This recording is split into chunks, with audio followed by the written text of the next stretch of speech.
Ben kliyentine de uçurdum. Bir dəfə burada saxlamışdım, 20 manat yazmışdılar. Avtomobilləri burada saxlamaq, yəni park eləmək qadağandır. Bəs bu nişanın tələbi niyə pozulur?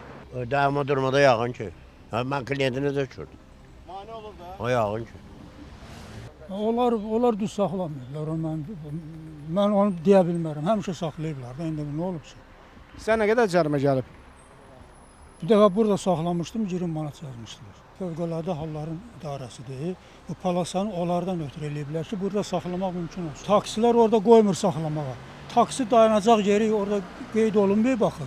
Mən bir dəfə orada saxlamışam, gəlib deyirlər, taksi yerində niyə saxlayıbsan? Nişan durma əməliyyatını qadağan edir, amma nişanın üzərində əlavə olaraq yazıya diqqət edin. Deyir, sərnişin düşürüb mindirə bilərsiniz. Müştərini götürmək üçün də dayanmalıdır da.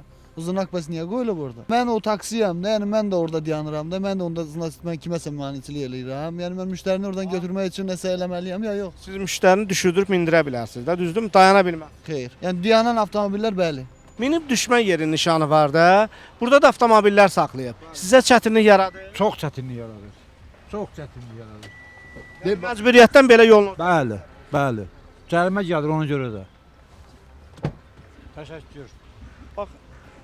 Sürücü məcburiyyətdən belə yolun ortasında saxladı, amma burada minib düşmə yeri nişanı var.